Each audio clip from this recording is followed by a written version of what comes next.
This is the most dangerous storm in history, a storm that almost ended the world as we know it, and most people have no idea that it even happened.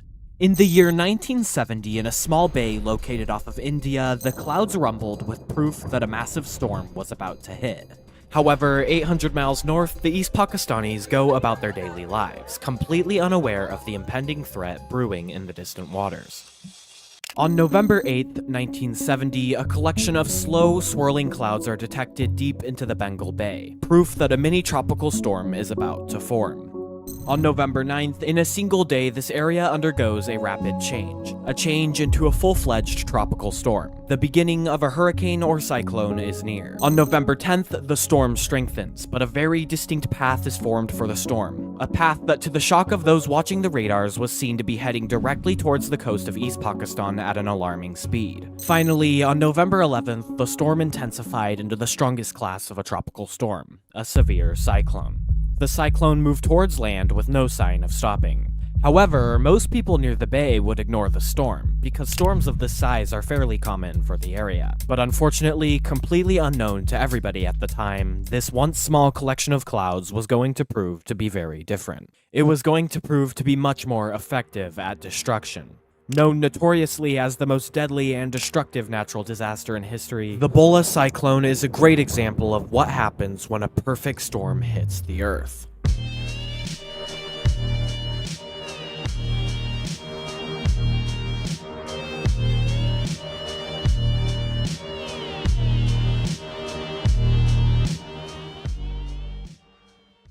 After the cyclone reached its peak, I learned just how dangerous the bhola cyclone was. From the incredible book The Vortex by Scott Carney and Jason McLean, this story was not just a simple story of a random cyclone. Instead, it's a story of how one cyclone can grow into something that could have destroyed the world. And unfortunately, the storm was going to hit very soon. But there was one problem. At this point, still, no one near the bay seemed to care about the storm. With a storm this size, meteorologists and radar watchers would be violently sounding alarms telling people to take shelter and prepare for the storm. But instead, nothing? The truth is, I lied. It's not that the Pakistanis thought the storm wasn't that bad, it's that the East Pakistanis had no idea the storm was even coming in the first place. With a storm this big, a complete and utter failure of emergency systems wouldn't just be a small problem. It would prove to be absolutely murderous. In 1970, East Pakistan was not granted with very many emergency systems. Radars, sirens, and pretty much anything to detect and warn civilians of a deadly storm was very few and far between. On top of this, the Pakistanis also didn't really have a system to handle storms when they hit either. But what's odd is that the countries that surrounded Pakistan did. India, for example, had good enough weather detection systems and detected the storm way back when it first formed. India knew this entire time that the storm was raging towards Pakistan. But because of the two wars between India and Pakistan, political tension between the two countries would mean that India might have had no interest in alerting the Pakistanis of the storm earlier. The Pakistanis were not told anything about the storm from anyone.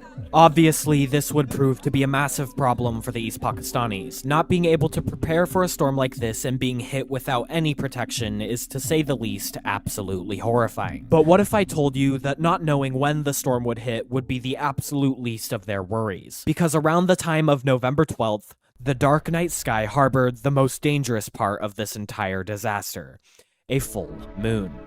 Why would a full moon be the most dangerous part of this storm? Well, that answer is the reason that this storm just got kicked up to a whole nother level of destruction. It's the reason this storm is the most dangerous storm in history.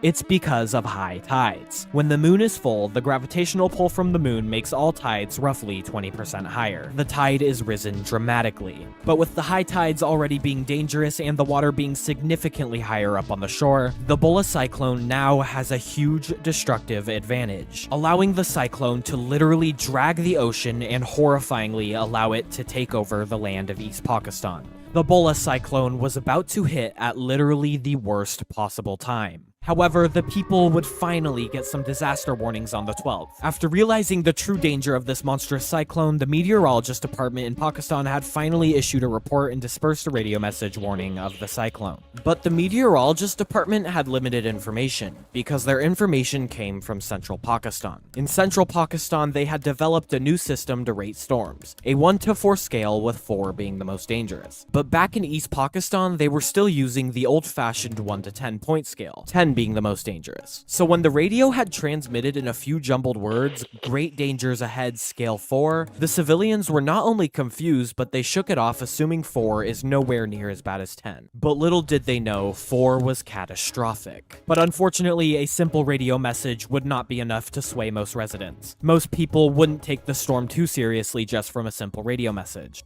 Why was there such a lack of preparation for this storm? It's not like this was the first time a storm like this has happened either. In the past, multiple deadly hurricanes in the area had killed thousands. And due to these horrible disasters, the central Pakistani government contacted the American government for help in developing better preparation for storms. But for political reasons between West and East Pakistan, the central Pakistani government didn't seem to carry out many of the plans they should have for East Pakistan. East Pakistan was seriously getting the short end of the stick here from pretty much everything. But at this point, it was already too late to try and fix things. The bhola cyclone was about to hit the shores of East Pakistan. The horrifying cyclone was about to make land. And to top all of this off, East Pakistan, which is now known as Bangladesh, is a very low coastal country. Its land barely rises above the water. The country is only 33 feet above sea level. Water on high tides alone floods the country. Hundreds of thousands of people live on the coast of the country. Hundreds of thousands of people that had no idea how big the effect of this cyclone would be. On November 12th, the bhola cyclone would strike the hundreds of thousands of people near the shore with absolute ferocity. And as the cyclone closed in on the land, the sun had fully set, and pitch black dark night had hit. Many people would be instantly surprised by the pure and utter raw, disgusting power of a cyclone that has finally reached its peak. The bhola cyclone had finally hit the shore.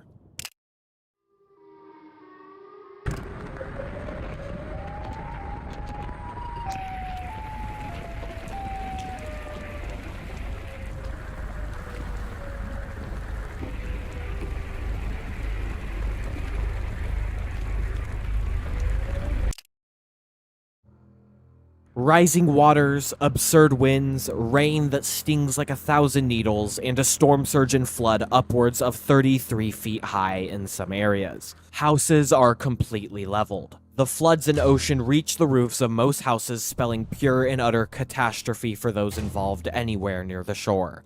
There was no safety. There was no way of countering this storm, and no one even knew that it was coming. Thousands of families struggled to the top of their homes. Many would pray that their house was tall enough, but unfortunately, a tall enough house wasn't very common. Most houses were entirely swallowed by the sea. In Manpura, one of the hundreds of isolated islands along the shore being hit, the man Hai and his family struggled to the top of their home as the flood poured and heightened by the minute. Luckily, Hai's home was one of the more sturdy and solid homes in the area, and luckily it also had a second floor. Most of the other homes did not, and were not nearly as sturdy. The area was severely underprepared for a flood of 20 feet high. Hai and his family waited as they watched the flood reach slowly above the steps of their second floor. With time running fast and the flood rising faster, I realized the flood would entirely engulf the two-story home. He realized that the massive 20-foot storm surge would engulf everything on the coast and more. Safety in homes was not an option. The only way to survive this storm was to not be anywhere near it. His family was sobbing. Even the men cried and screamed. All of this had happened in 8 minutes for the family that was told a small cyclone would hit. A family that's home was more than half a mile away from shore. Eventually, Hai and his brother struggled to the roof of the house to hopefully get everybody up there away from the flood. But when they got up there, they would be barraged with the heaviest storm imaginable. 155-mile-per-hour winds and rain would sting the men like BBs on their skin, and the roof would bend and creak from just 2 people standing on top of it. Having the entire family up there was completely out of the question. However, in a split moment, Hai realized. He realized they had a massive, tall and strong coconut tree 2 feet next to the house. His idea was for everybody to jump to the tree and hold on to it. Everybody would be able to jump. It was a 2-foot jump that even his grandma could make. Hai yelled his idea to the others and said he would try to make the jump first as a pioneer. But in the middle of the night with no vision, this jump was extremely dangerous. But regardless, he went for it. Hai jumped in the middle of the storm to the coconut tree, and he made it. So he yelled, I made it to the others, hoping that they would follow him. To no response. Assuming the storm was too loud, he yelled again, but heard a wave crash over the roof of the house. Hai, still with hope that his family could jump, waited. Continuously yelling, I made it, the waves slapped against the roof with unrelenting power, and the water continued to rise. Hai called out to his mom, desperate for a response. And with his cries turning from triumph and survival to despair, Hai called out to God. For the next hour or so, Hai would cling violently to the swaying palm tree, grinding his arms into the tree. Absolutely exhausted from holding on for hours in insane winds and rain, Hai would almost give into the waters below to join his family. He knew he could hold on no longer. His muscles were exhausted and he had had enough of this storm. Hai wanted to join his family. But just before he was about to give up, the storm fully and utterly stopped. Absolutely confused, Hai looked around. Everything came to a halt. The strong winds came to a small breeze, the rain was a light shower, and everything calmed. Hai was in the eye of the storm. Looking around, all he saw was water, debris, and dead bodies floating everywhere. The only significant landmarks were trees in the top 3 feet of the Mampura High School, a 3-story building.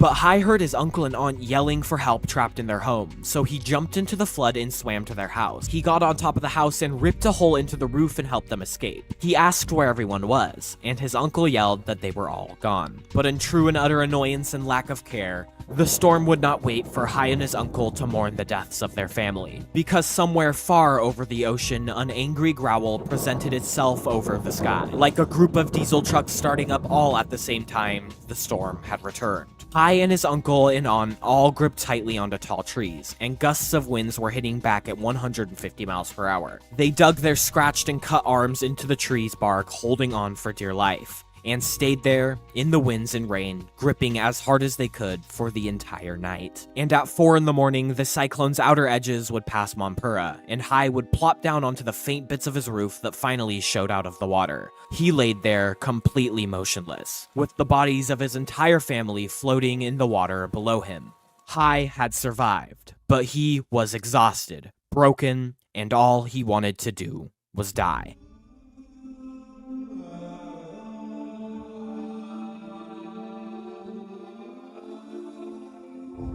After the bhola cyclone came to an end, Hai's Mampura recorded that 40,000 of the 50,000 residents were all dead. The floods would recede and the hundreds of miles of destroyed land became visible. Hundreds of thousands of bodies were washed out into the Bay of Bengal. 90% of all of the homes were destroyed. All of the millions of people along the shore and in the country of Bangladesh experienced the exact same thing as Hai. The flooding, the holding onto trees and hoping for survival, and the lack of preparation due to lack of information from central Pakistan. Everyone that survived was absolutely heartbroken and understandably, beyond their retching guts, absolutely furious at the central Pakistani government for the lack of information. But you're probably wondering, how in the world did this lead to almost ending the world? Well, the answer to that is much darker than you think it is, and it starts way back right before the storm even hit. In West Pakistan, the head of government, Yahya Khan, made a terrifying decision during the cyclone. He chose on purpose not to provide aid or help for the storm to East Pakistan at all. He chose not to tell them anything or help them at all. Why? Because he believed that the East Pakistanis wouldn't vote for him in the upcoming election. So his solution was to kill as many people as he could so he didn't have to worry about bad voters. A disgusting decision that one of his generals later addressed as, quote, a cyclone that solved about 500,000 of their problems.